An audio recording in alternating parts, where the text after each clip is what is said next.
자, 오늘은 이스라엘의 지도자라는 제목으로 함께 은혜를 나누고자 합니다. 자, 우리가 이렇게 신앙생활을 하는 궁극적인 목적이 있는데요. 그것은 하나님의 나라인 천국에 들어가는 것입니다. 하나님의 나라는 하나님께서 왕이 되셔서 하나님의 통치가 실현되는 나라입니다.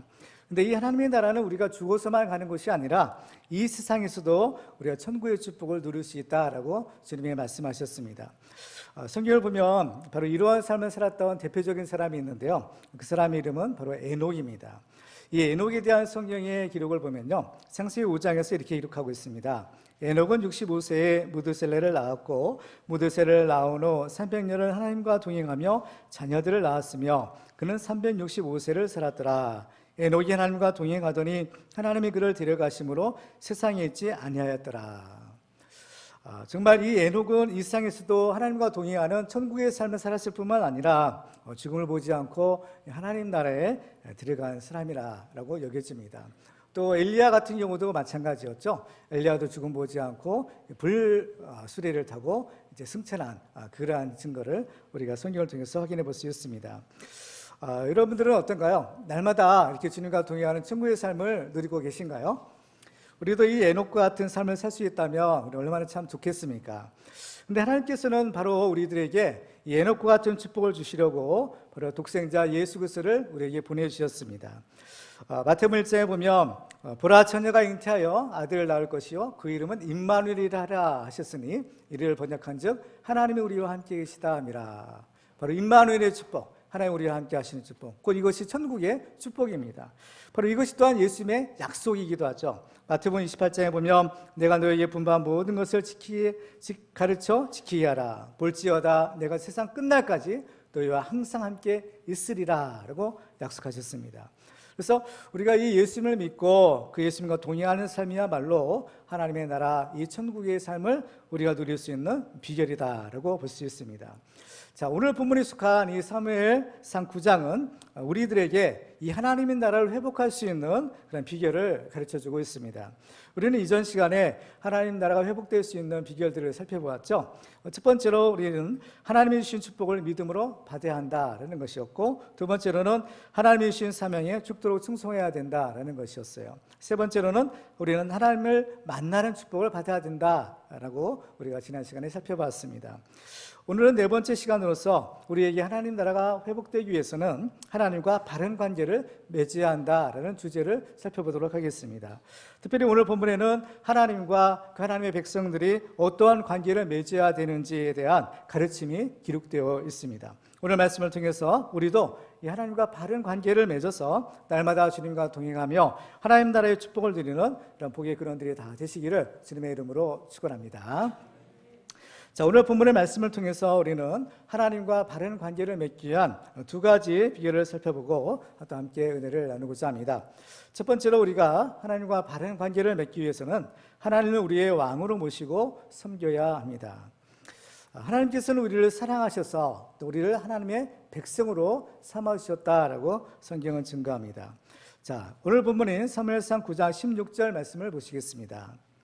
내일 이맘때에 내가 베냐민 땅에서 한 사람을 내게로 보내리니 너는 그에게 기름을 부어 내 백성 이스라엘의 지도자로 삼으라. 그가 내 백성을 블레셋 사람들의 손에서 구원하리라. 내 백성의 부르짖음이 내게 상달되었으므로 내가 그들을 돌보았노라 하셨더니. 자, 여기서 보면 하나님께서는 이스라엘을 가리켜서 내 백성이라고 부르는 것을 보게 됩니다. 여기서 내 백성이라는 말은 하나님과 이스라엘의 관계를 나타내는 표현이에요. 유독 26절에서만 내 백성이라는 표현이 무려 3번이나 반복되고 있습니다. 그래서 이스라엘이 누구냐? 이스라엘은 바로 하나님의 백성이다라는 사실을 강조하고 있는 것입니다. 내 백성이라는 표현에서 이 백성이라는 말이 나오는데요. 이 백성이라는 말은 원래 이 동사에서 파생된 명사예요. 어떤 동사냐? 소유하다, 결합하다라는 히브리어 동사에서 파생된 명사형이 백성입니다. 근데 이 백성이라는 말의 원뜻, 그러니까 히브리어 원어의 뜻이 무엇인가 하면 소유된 자라는 그런 의미를 가지고 있는 겁니다. 그래서 하나님께서 이스라엘 백성을 내 백성이다라고 부르는 것은 이스라엘이 하나님의 소유다, 하나님의 것이다라는 그런 의미가 이 표현에 담겨져 있는 것입니다. 그래서 이사야서 13장 1절 말씀을 보시면 야곱아 너를 창조하신 여호와께서 지금 말씀하시니라. 이스라엘아 너를 지으신 이가 말씀하시니라. 너는 두려워하지 말라. 내가 너를 구속하였고 내가 너를 지명하여 불렀나니 너는 내 것이라. 너는 내 것이라. 물론 하나님이 우리를 지으셨기에 창조하셨기에 당연히 우리는 하나님의 것이죠. 그렇지만 특별히 하나님께서는 내가 너를 구속하였다라고 말씀하는 거예요. 그래서 바로 하나님께서는 우리를 하나님의 소유로 삼으시는구나라는 사실을 알게 됩니다. 우리가 이렇게 하나님을 우리의 왕으로 모시고 섬기는 것이 하나님과의 관계를 회복하는 첫 번째 비결이라고 했어요. 우리가 누구를 왕으로 섬기느냐에 따라서 우리는 우리의 소속과 신분이 달라지는 것을 보게 됩니다. 그래서 우리가 하나님을 우리의 왕으로 섬기면 우리는 하나님께 속해서 하나님의 소유가 되는 것이에요. 그래서 우리가 하나님의 것이 된다면 우리는 살아도 죽어도 영원히 바로 이 천국의 삶을 누릴 수가 있는 것입니다. 로마서 14장 7절과 8절 말씀을 보시면 이렇게 기록해요. 우리 중에 누구든지 자기를 위하여 사는 자가 없고 자기를 위하여 죽는 자도 없도다. 우리가 살아도 주를 위하여 살고 죽어도 주를 위하여 죽나니 그러므로 사나 죽으나 우리가 주의 것이로다. 아멘.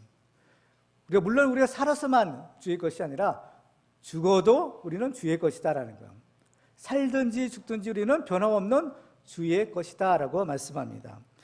우리가 주님의 것, 우리가 하나님의 것이 된다면 우리는 살든지 죽든지 그야말로 어떠한 일을 당해도 두려워할 필요가 없는 것입니다. 왜냐하면 바로 이런 사람은 바로 죽음을 이기는 부활신앙을 가질 수 있기 때문입니다. 예수님께서 요한복음 11장에서 이렇게 말씀하시죠. 예수께서 이르시되 나는 부활이요 생명이니 나를 믿는 자는 죽어도 살겠고 무릇 살아서 나를 믿는 자는 영원히 죽지 아니하리니 이것을 내가 믿느냐라고 말씀합니다. 우리의 부활이요 생명 되신 예수님께서 우리에게 바로 이 영생의 축복을 주시기 때문에 우리 육신을 가지고 살든지 또 아니면 우리 육신을 벗어나 또 하나님 나라에 가든지 우리는 바로 하나님이 주시는 그 영생의 축복을 소유하며 그 영생의 축복을 누리며 살 수 있는 것입니다. 바로 우리가 이렇게 하나님을 우리의 왕으로 모시고 살 때에 바로 우리는 영원한 하나님의 소유되어 하나님이 주시는 그 영생의 축복을 누릴 수 있다. 이 사실을 믿으시기 바랍니다. 이것은 저의 말이 아니라 바로 하나님의 말씀이요 하나님의 약속의 말씀인 겁니다. 자, 오늘 본문에서 보면 이 내 백성이라는 표현은 하나님과 이스라엘 사이에 맺은 약속을 근거로 한 표현입니다. 그래서 이 내 백성이다라는 말에는 바로 하나님과 이스라엘 사이의 언약적인 관계를 나타내는 것이에요. 성경에 보면 이스라엘이 하나님의 백성이 될 수 있었던 까닭이 있는데 그것은 바로 그들이 하나님과 이 언약을 맺었기 때문이었습니다. 하나님께서는 이스라엘 조상인 아브라함, 이삭, 야곱과 각각 언약을 맺으시는 장면을 우리가 찾아볼 수 있죠. 그리고 또 이스라엘 백성들이 출애굽한 이후에는 시내산에서 바로 시내산 언약을 체결하는 것을 보게 됩니다. 그래서 하나님께서는 모세를 애굽으로 보내실 때 이런 얘기를 하세요. 출애굽기 6장 4절 이하에 보시면 가나안 땅 곧 그들이 거류하는 땅을 그들에게 주기로 그들과 언약하였더니 이제 애굽 사람의 종으로 삼은 이스라엘 자손의 신음소리를 내가 듣고 나의 언약을 기억하노라. 그러므로 이스라엘 자손에게 말하기를 나는 여호와라. 내가 애굽 사람의 무거운 짐 밑에서 너희를 빼내며 그들의 노역에서 너희를 건지며 편팔과 여러 큰 심판들로서 너희를 속량하여 너희를 내 백성으로 삼고 나는 너희 하나님이 되리니 나는 애굽 사람의 무거운 짐 밑에서 너희를 빼낸 너희 하나님 여호와인 줄 너희가 알지라. 내가 아브라함과 이삭과 야곱에게 주기로 맹세한 땅으로 너희를 인도하고 그 땅을 너희에게 주어 기업을 삼게 하리라. 나는 여호와라 하셨다라. 아멘. 여기서 하나님께서는 언약 또 맹세 이런 단어를 계속해서 반복해서 말씀하시는 것을 우리가 발견하게 됩니다. 왜냐하면 이스라엘이 하나님의 백성이 될 수 있었던 까닭은 바로 이 언약에 의한 것인데 이 언약은 피로써 세운 맹세의 언약이기 때문인 거예요. 그래서 출애굽기 24장에 보면 바로 그 언약식을 체결하는 장면을 이렇게 기록합니다. 출애굽기 24장 6절에 보시면요. 모세가 피를 가지고 반은 여러 양푼에 담고 반은 제단에 뿌리고 언약서를 가져다가 백성에게 낭독하여 듣게 하니 그들이 이르되 여호와의 모든 말씀을 우리가 준행하리이다. 모세가 그 피를 가지고 백성에게 뿌리며 이르되 이는 여호와께서 이 모든 말씀에 대하여 너희와 세우신 언약의 피니라. 바로 시내산에서 하나님과 이스라엘 백성 사이에 이 언약을 체결하셨는데, 이 언약은 그냥 맺은 것이 아니라 짐승의 피를 가지고 맺은 언약이었다는 겁니다. 근데 이것은 장차 오실 하나님의 어린 양, 바로 예수 그리스도의 피로 세우실 새로운 언약의 예표였던 겁니다. 그러니까 하나님께서 우리와 맺으실 진짜 언약은 바로 이 짐승의 피가 아닌 하나님의 아들이죠. 예수 그리스도의 그 보혈 피로써 세우는 언약이라는 겁니다. 피는 생명을 의미합니다. 하나님께서는 독생자 예수 그리스도의 피값을 주시고 우리를 죄에서 구원하세요. 구속하신 거예요. 그래서 우리가 예수님을 믿고 구원받은 하나님의 백성이 되는 것은 바로 그 예수님의 보혈로서 되는 것입니다. 그렇기 때문에 우리가 예수를 믿고 하나님의 백성이 되고 하나님의 자녀가 된다는 것은 이건 너무나 귀한 일이 아닐 수 없는 거예요. 그리고 또 우리가 예수 믿기로 우리가 결단하고 세례를 받았다라는 것은, 그죠? 이 예수의 피로 하나님과 언약을 맺은 것을 의미하는 것입니다. 그렇기 때문에 우리들은 절대로 이 믿음을 배반해서는 안 되는 거예요. 히브리서 10장 28절에 보시면 모세의 법을 폐한 자도 두세 증인으로 말미암아 불쌍히 여김을 받지 못하고 죽었거든 하물며 하나님의 아들을 짓밟고 자기를 거룩하게 한 언약의 피를 부정한 것으로 여기고 은혜의 성령을 욕되게 하는 자가 당연히 받을 형벌은 얼마나 더 무겁겠느냐 너희는 생각하라 라고 하십니다. 근데 지금 오늘 본문을 보면 이스라엘이 이제 왕을 세우는 장면인데요, 지금 이스라엘 백성들은 하나님께 무엇을 요구하느냐? 세상 나라와 같은 임금을 세워달라라고 요구했습니다. 이것은 무슨 뜻이냐? 그들이 바로 하나님의 통치를 거부하겠다는 거죠. 이것은 바로 그들이 하나님과 맺은 이 피의 언약을 배반해서 하나님의 통치를 거부하겠다라는 뜻인 것입니다. 근데 오늘 본문에서 하나님께서 이스라엘을 내 백성이다라고 부르시는데, 하나님이 내 백성이다라고 부르시는 이스라엘은 과연 어떠한 사람들인가요? 한마디로 말하면 그들은 전혀 하나님의 백성이 될 자격이 없는 사람들인 것입니다. 이스라엘 백성을 40년간 광야에서 인도하였던 모세는 이스라엘 백성에 대해서 이런 얘기를 해요. 신명기 9장 6절에 보시면 그러므로 내가 알 것은 내 하나님 여호와께서 내게 이 아름다운 땅을 기업으로 주신 것이 내 공의로 말미암음이 아니니라. 너는 목이 곧은 백성이니라. 너는 광야에서 내 하나님 여호와를 경노하게 하던 일을 잊지 말고 기억하라. 내가 애굽 땅에서 나오던 날부터 이곳에 이르기까지 늘 여호와를 거역하였으되 호렙산에서 너희가 여호와를 경노하게 하였으므로 여호와께서 진노하사 너희를 멸하려 하셨느니라. 정말 이스라엘 사람들을 보면 참 우리가 해도 너무한다라는 그러한 느낌을 가지지 않을 수 없어요. 그렇죠? 그런데 그들의 모습이 옛날이나 지금이나 별로 달라지지 않았다는 겁니다. 오늘 본문에서 이스라엘 백성들이 하나님의 통치를 거부하고 세상 나라와 같은 왕을 구하는 것에 대해서 하나님께서는 사무엘상 8장에서 이렇게 얘기하시죠. 여호와께서 사무엘에게 이르시되 백성이 내게 한 말을 다 들으라. 이는 그들이 너를 버림이 아니요 나를 버려 자기들의 왕이 되지 못하게 함이니라. 내가 그들을 애굽에서 인도하여 낸 날부터 오늘까지 그들이 모든 행사로 나를 버리고 다른 신들을 섬김같이 내게도 그리하는도다. 이게 이스라엘 백성들의 적나라한 모습인 겁니다. 그런데 그럼에도 불구하고 하나님께서는 그 이스라엘 사람들을 향해서 여전히 내 백성이다라고 부르시는 겁니다. 특별히 이스라엘의 초대 임금을 세우는 이 장면에서 하나님께서 이스라엘을 가리켜 내 백성이라는 말을 반복해서 하셔요. 이것은 이스라엘의 진정한 왕이 과연 누구냐라는 것을 강조하기 위함인 것입니다. 이스라엘 백성들은 하나님의 통치를 거부하고 세상 나라와 같은 왕을 요구했지만 이스라엘의 진정한 왕은 오직 하나님 한 분밖에 없다라는 것입니다. 우리는 여기에서 하나님의 사랑이 얼마나 크신지를 우리가 알 수 있어요. 요한복음 3장 16절에 보면 하나님의 세상을 이처럼 사랑하사 독생자를 주셨으니 이는 그를 믿는 자마다 멸망하지 않고 영생을 얻게 하려 하심이라 라고 말씀합니다. 그렇죠? 우리를 이렇게 사랑하시는 거예요. 이처럼 사랑하시는 거죠. 예수님께서 이 땅에 오셨을 때 예수님이 이런 말씀하시죠. 요한복음 10장 10절 이하에 보면 도둑이 오는 것은 도둑질하고 죽이고 멸망시키는 것뿐이요 내가 온 것은 양으로 생명을 얻게 하고 더 풍성히 얻게 하려는 것이라. 나는 선한 목자라. 선한 목자는 양들을 위하여 목숨을 버리거니와. 자기의 목숨을 버리기까지 우리를 사랑하시는 거예요. 하나님께서는 하나님의 백성이 된 이스라엘도 이렇게 사랑하시고 절대로 포기하지 않으신다라는 것을 우리가 여기서 알 수 있습니다. 그렇죠? 근데 하나님의 백성 된 이스라엘을 하나님께서 이렇게 포기하지 않으시는데 여기서 우리가 한번 생각해 봐야 되는 거예요. 뭐냐? 하나님의 자녀가 된 우리들은 하나님이 어떻게 생각하실까? 하나님이 얼마나 사랑하실까라는 겁니다. 예수 그리스도의 피로 우리의 죄를 대속하시고 우리를 하나님의 자녀로 삼아주신 하나님, 우리가 믿음으로 그 하나님의 자녀가 되었습니다. 우리는 하나님의 백성이 문제가 아니라 하나님의 자녀가 된 거예요. 백성보다는 자녀가 훨씬 더 친밀하죠. 더 귀한 겁니다. 백성들도 하나님께서 포기하지 않으시고 여전히 내 백성이다라고 하시는데 하나님께서는 하나님의 자녀된 우리들은 얼마나 더 사랑하시고 얼마나 또 우리를 포기하지 아니하시겠는가라는 것입니다. 로마서 5장 8절에 보면 우리가 아직 죄인 되었을 때 그리스도께서 우리를 위하여 죽으심으로 하나님께서 우리에 대한 자기의 사랑을 확증하셨느니라 라고 했어요.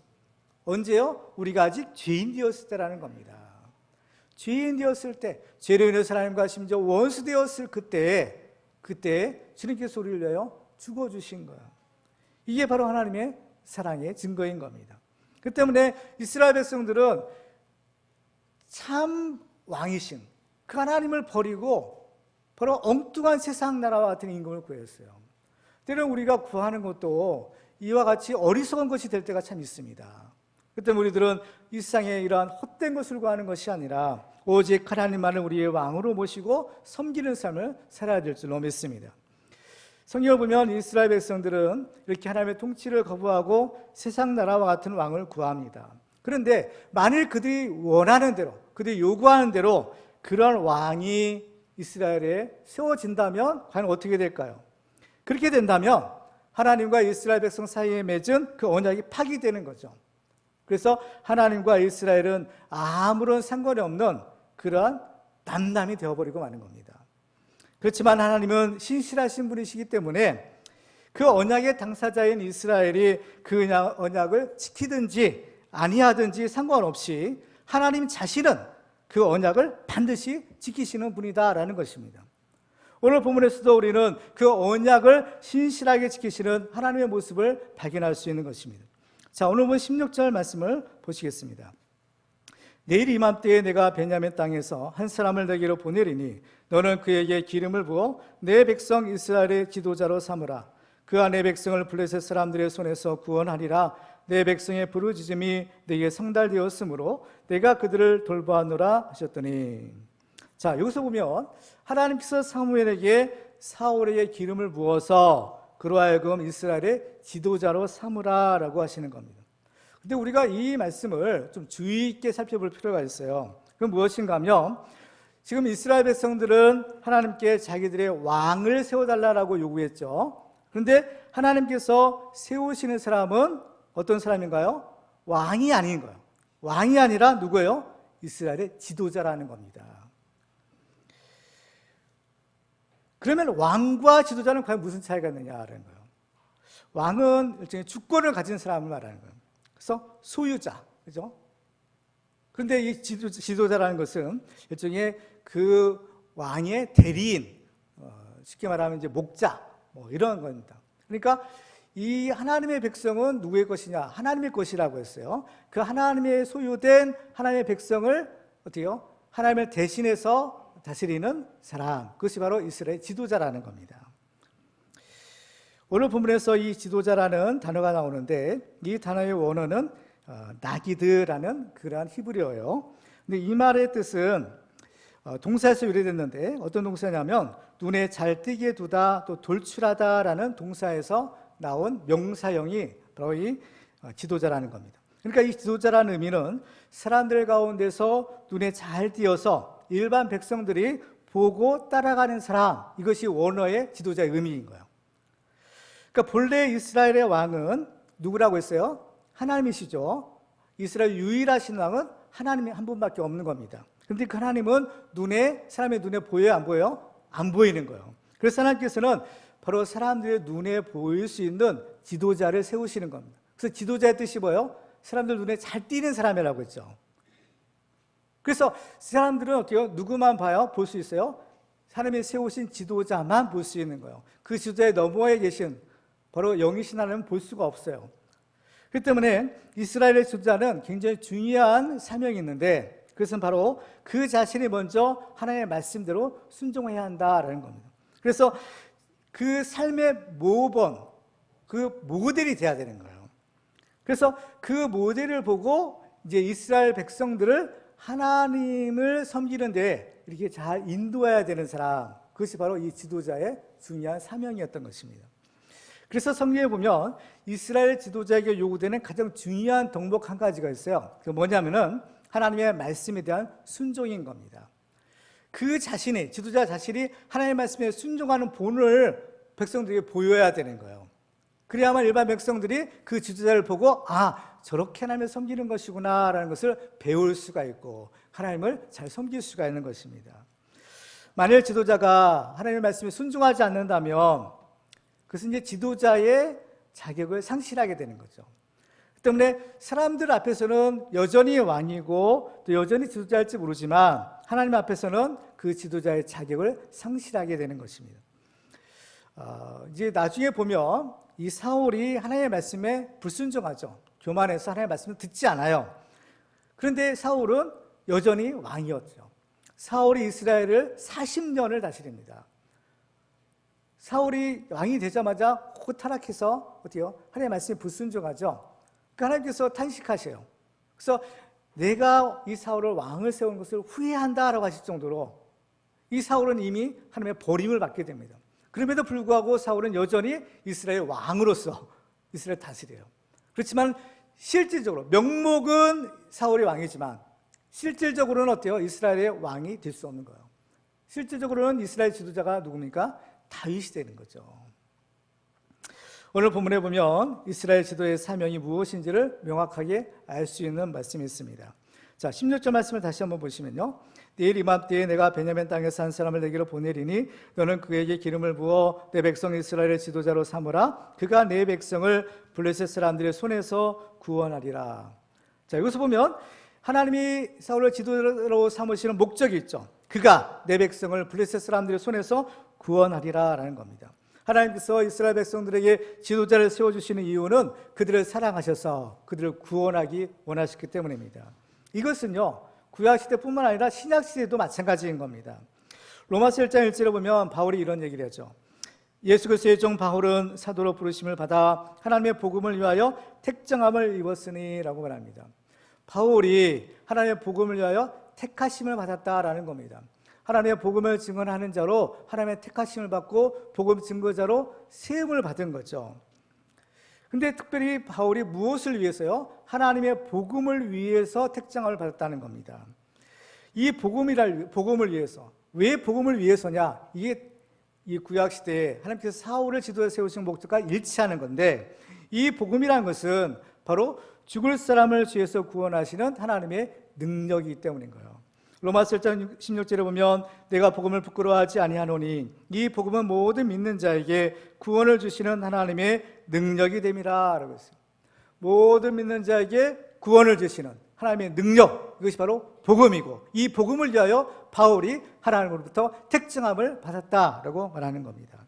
하나님께서 이스라엘의 지도자를 세워서 이스라엘 백성을 구원하신 것처럼 하나님께서는 지금도 우리를 택하셔서 왕같은 지도자로 삼으시고 바로 하나님의 백성을 구원하게 하시는 것입니다. 그래서 베드로전서 2장 9절에 보면 그러나 너희는 택하신 족속이요 왕같은 제사장들이요 거룩한 나라요 그의 소유가 된 백성이니 이는 너희를 어두운 데서 불러내어 그의 기이한 빛에 들어가게 하신 이의 아름다운 덕을 선포하게 하려 하심이라 라고 말씀합니다. 이 세상에서의 참된 왕은 만왕의 왕이신 하나님 한 분밖에 없다라는 것을 알아야 됩니다.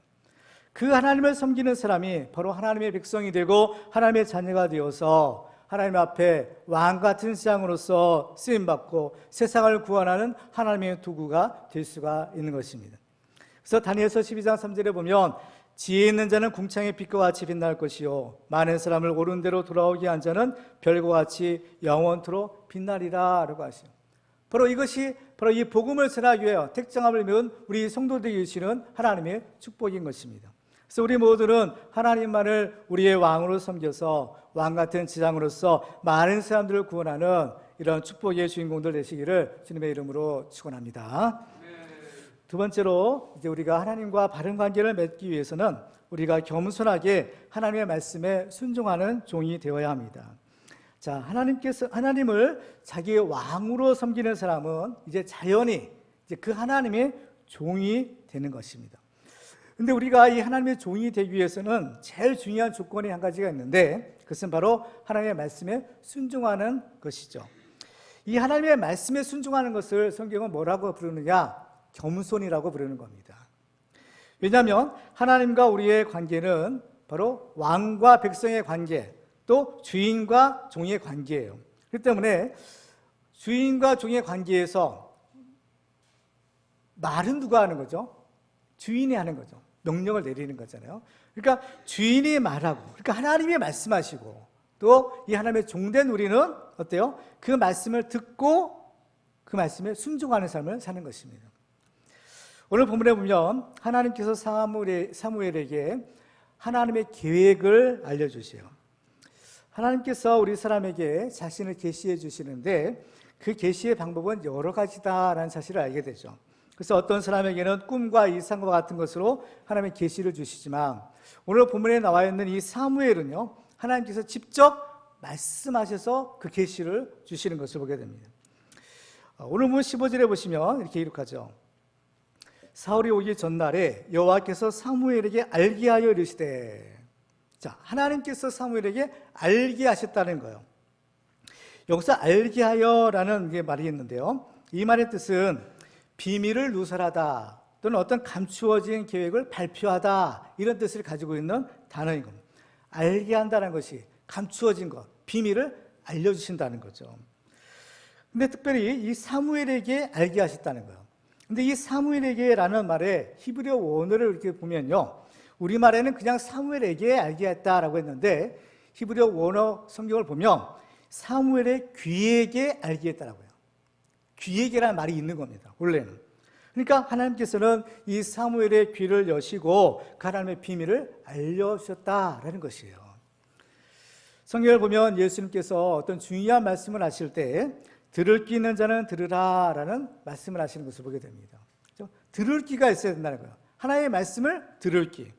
그러니까 영적인 귀가 열려야만 하나님의 말씀을 들을 수 있고 이 하나님의 말씀을 들을 수 있는 사람이 바로 복이 있는 사람이 되는 겁니다. 근데 이 성경에서 귀라는 것은 그냥 단순히 듣는 것도 듣는 것이 귀지만 바로 하나님의 말씀에 대한 순종을 의미하는 거예요.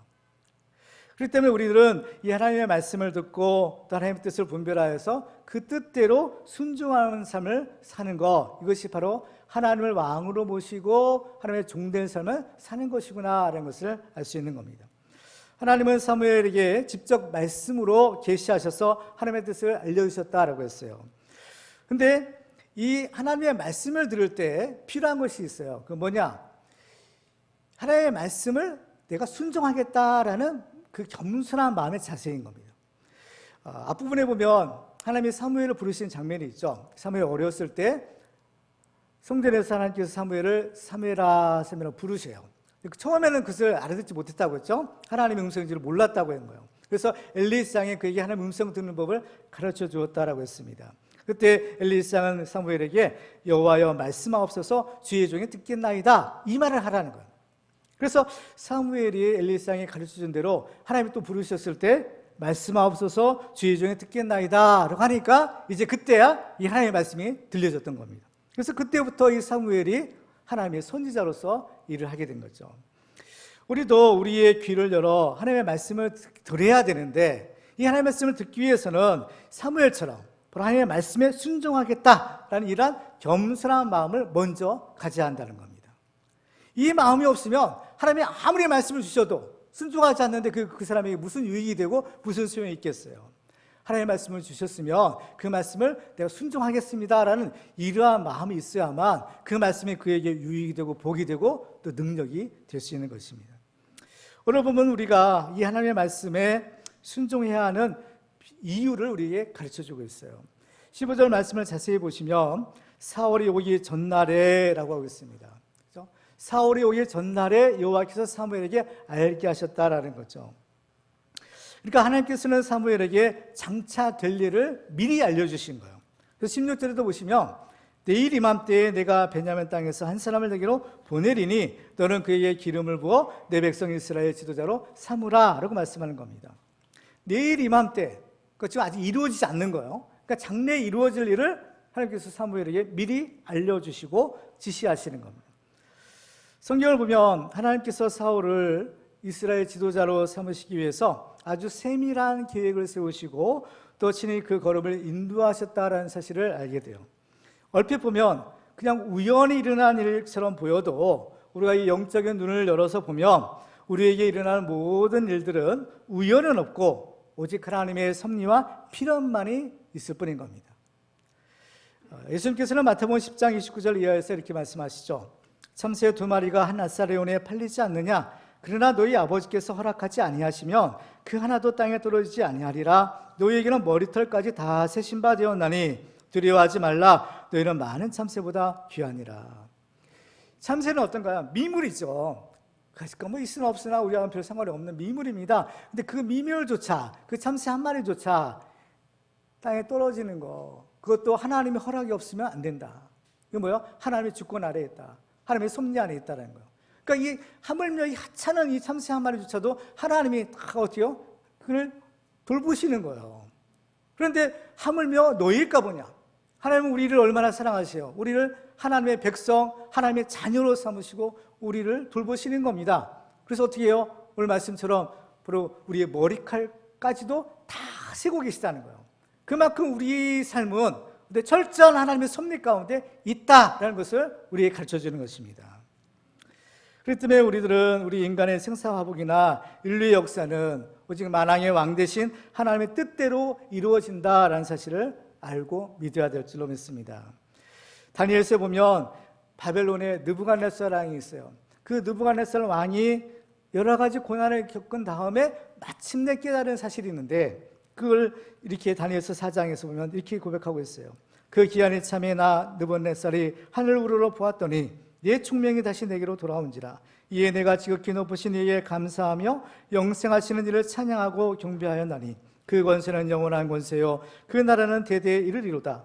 땅의 모든 사람들을 없는 것 같이 여기시며 하늘의 군대에게든지 땅의 사람에게든지 그는 자기 뜻대로 행하시나니 그의 손을 금하든지 혹시 이르기를 내가 무엇을 하느냐고 할 자가 아무도 없도다.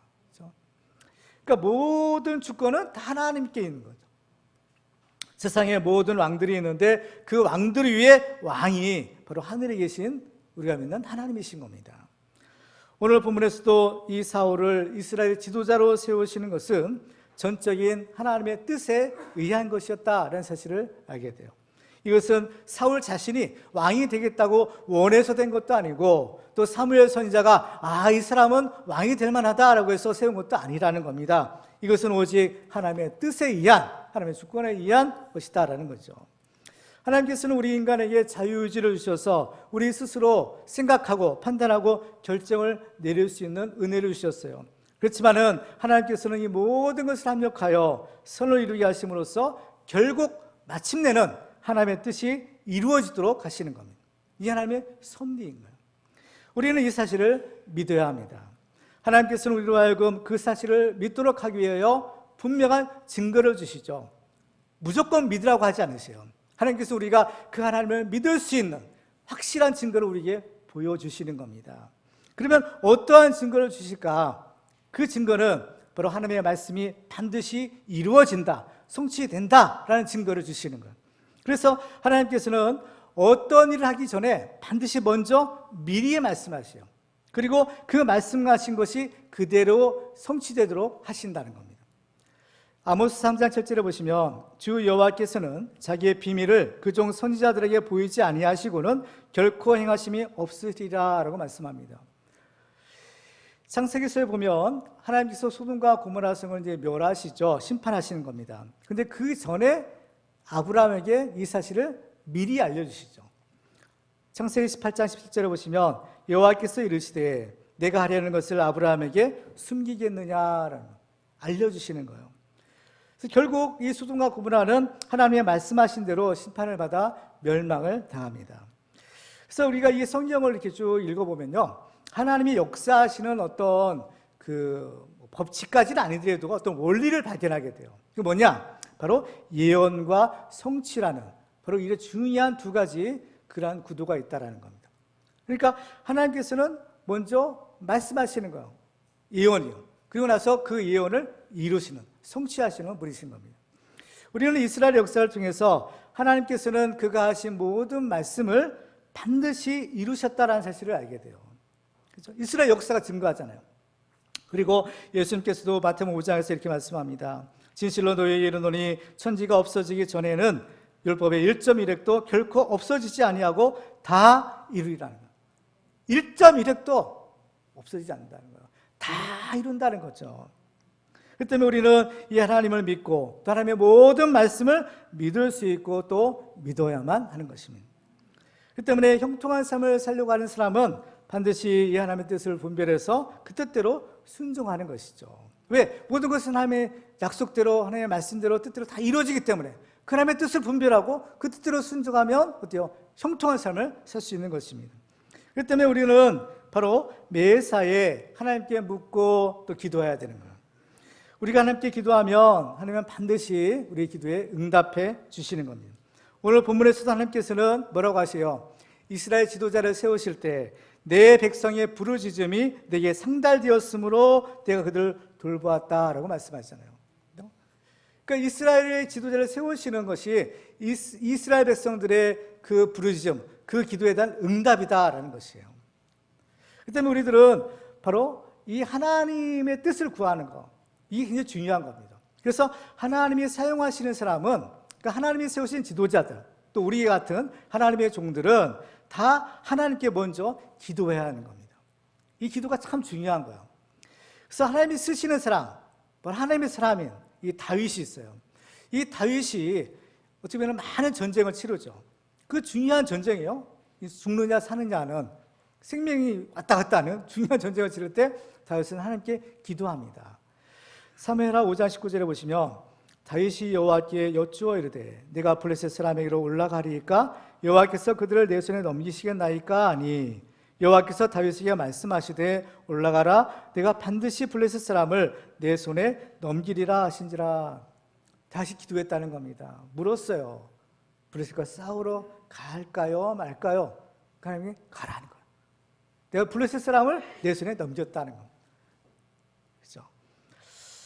근데 이제 이 블레셋 사람과의 이 싸움, 블레셋 사람을 내 손에 넘겼다라는 말씀과 관련해서 오늘 본문에 보면 하나님의 사울을 이스라엘 지도자로 세우시는 목적이 있죠. 그것은 바로 하나님의 백성을 블레셋 사람들의 손에서 구원하기 위함이라고 했어요. 누구의 손에서요? 블레셋 사람들의 손에서 구원하기 위함이라는 거예요. 사울이 바로 이 목적을 위하여 이스라엘 지도자로 세움받은 겁니다. 이게 그의 사명이었던 거예요. 그의 백성을 블레셋 사람들의 손에서 구원해낼 사명이죠.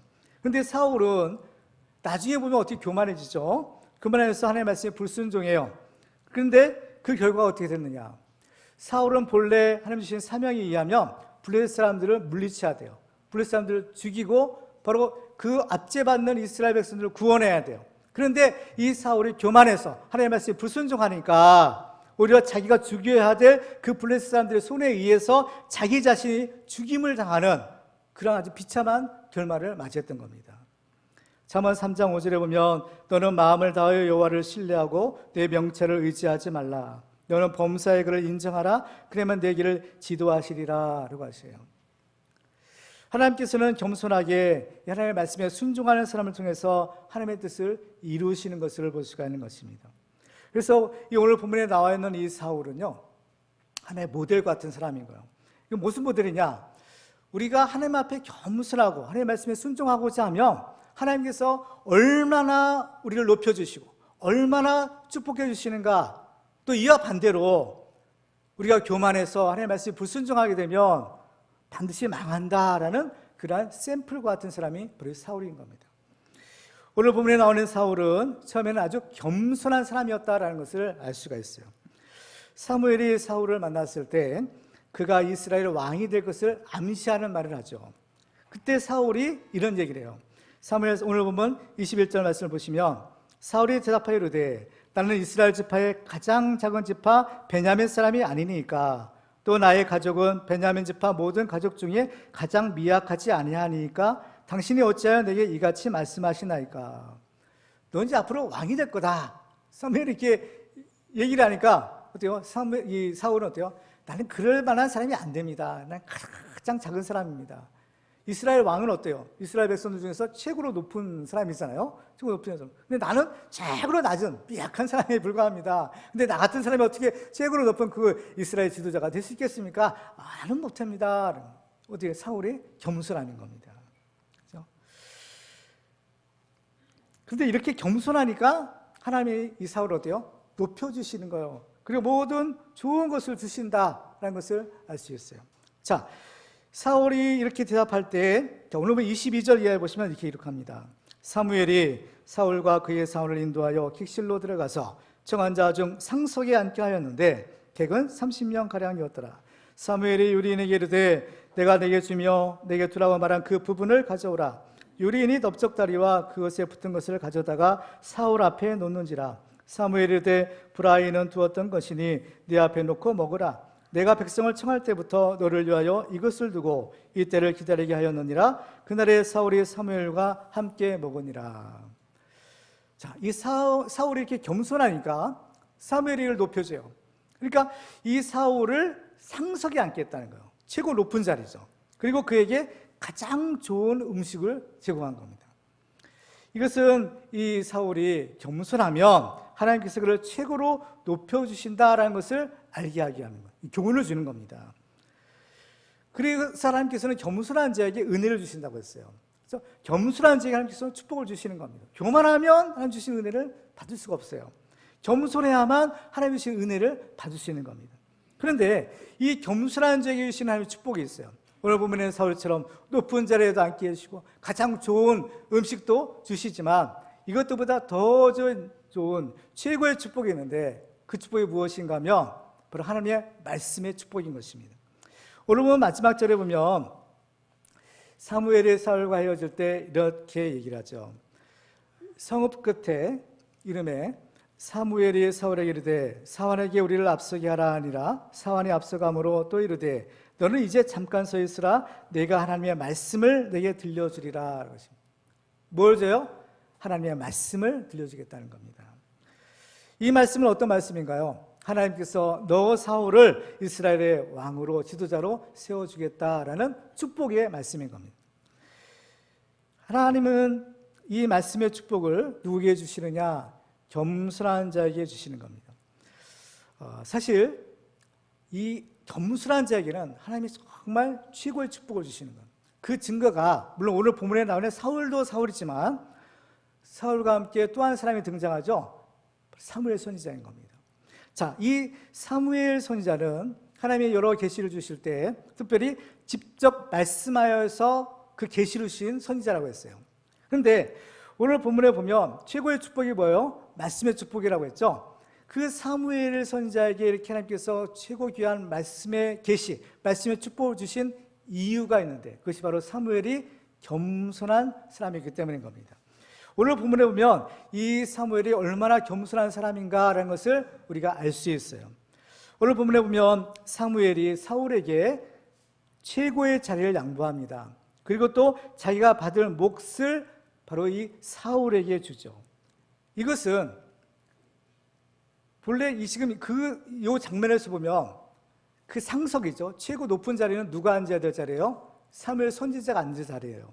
그리고 이 넓적다리라는 부분도 누가 먹어야 될 것이냐, 누구의 몫이냐? 사무엘 선지자의 몫이라는 겁니다. 지금 이 제사를 드릴 때 무슨 제사 드리냐면 화목 제사를 드려요. 화목 제사는 그 재물, 짐승을 서로 나눠 먹죠. 제사장과 제사 드리는 사람들 또 이웃들이 함께 모여서 그 재물을 나눠 먹는 제사인데, 그 화목 제물을 드릴 때 하나님께서 제사장 몫으로 정해 주신 부분이 있어요. 레위기서 7장 34절에 보시면, 내가 이스라엘 자손의 화목 제물 중에서 근든 가슴과 든 뒷다리를 가져다가 제사장 아론과 그의 자손에게 주었나니 이는 이스라엘 자손에게서 받을 영원한 소득이니라. 제사장이 주신 몫이 있죠. 짐승 중에서 가슴 부분, 또 뒷다리, 이 정확하게 말하면 오른쪽 뒷다리인 겁니다. 다른 부분에 보면 이게 나와 있어요. 그러니까 이 갈비살 부분과 오른쪽 뒷다리 그 부분을 제사장 몫으로 하면 딱 정해 주신 거죠. 그런데 그것을 누구의 몫이에요? 이제 제사장인 사무엘의 몫인 건데요. 그런데 그것을 누구에게 주느냐? 사울에게 주는 겁니다.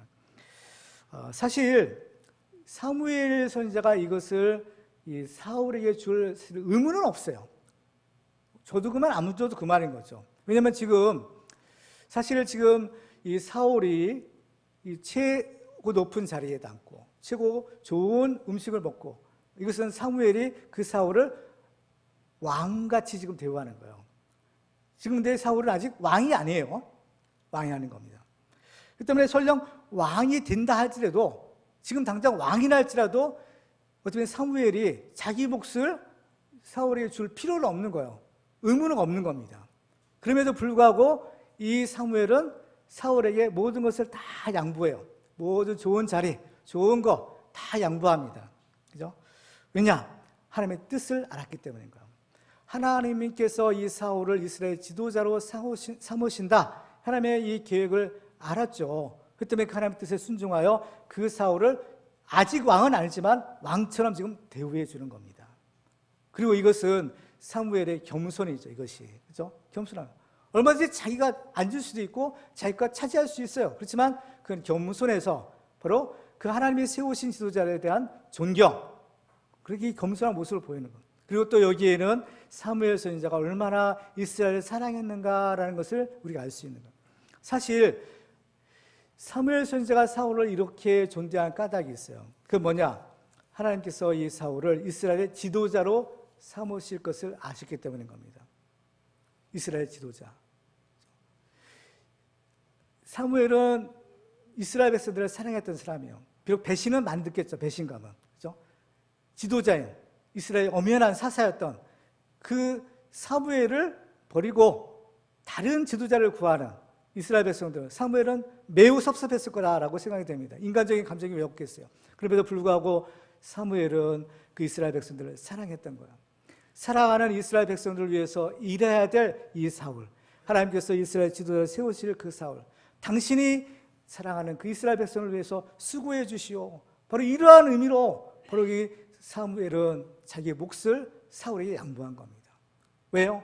바로 물론 사울도 존대하지만 더 중요한 것은 사랑하는 이스라엘 백성들을 위해서인 겁니다. 그 이스라엘 백성들을 위해서 당신이 수고해 줘야 되겠어. 바로 이런 부탁을 사실은 드리는 겁니다. 사실은, 그죠? 하나님은 겸손한 사람을 통해서 일하시는 것을 보게 돼요. 왜냐하면 바로 이렇게 겸손한 사람만이 하나님과 바른 관계를 맺고 하나님의 충성된 종으로서 하나님의 말씀에 순종할 수 있기 때문인 것입니다. 그래서 겸손하게 하나님의 말씀에 순종하는 사람만이 하나님 베푸시는 기적을 체험할 수 있다는 것을 성경을 통해서 우리가 알게 돼요. 갈릴리 가나 혼인잔치에서 포도주가 떨어졌을 때 예수님께서 하인들에게 항아리에 있는 물을 떠서 연회장에 갖다 주라라고 말씀하시죠. 그때 하인들이 그 예수님의 말씀에 순종해서 그 물을 떠서 연회장에 갖다 주었을 때 그 물이 변하여 포도주가 되는 기적이 일어난 겁니다. 이 하인들이 어때요? 예수님의 말씀에 순종한 거예요. 주께서 말씀하시는 대로 하거라. 문둥병에 걸렸던 나만 장군이 요단강에 가서 7번 씻으라라는 엘리사 선지자의 말씀에 순종했더니 바로 그 문둥병이 깨끗이 나았던 것을 볼 수 있는 것입니다.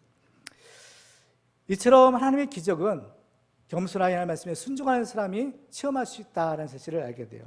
하나님께서 사울을 옛날 이스라엘 지도자로 세우시려는 계획을 세우시고 그 계획을 성취하신 것처럼 하나님께서는 지금도 우리들에게 놀라운 계획을 세우시고 그것을 이루어 가시는 분이신 줄을 믿으시기 바랍니다. 시편 기자는 시편 107편에서 이렇게 말합니다. 여호와의 인자하심과 인생에 행하신 기적으로 말미암아 그를 찬송할지로다. 우리도 겸손하게 하나님의 말씀에 순종해서 날마다 하나님의 기적을 체험하는 충성된 하나님의 종이 되시기를 주님의 이름으로 축원합니다. 이제 말씀을 맺겠습니다. 오늘 말씀을 통해서 우리는 하나님과 바른 관계를 맺는 비결을 살펴보았습니다. 우리가 하나님과 바른 관계를 맺기 위해서 우리는 하나님을 우리의 왕으로 섬기며 또 겸손하게 하나님의 말씀에 순종하는 종이 되어야 합니다. 오늘 말씀을 통해서 우리도 하나님과의 바른 관계를 맺어서 날마다 주님과 동행하며 하나님 나라의 축복을 드리는 그런 복의 근원들이 다 되시기를 주님의 이름으로 축원합니다.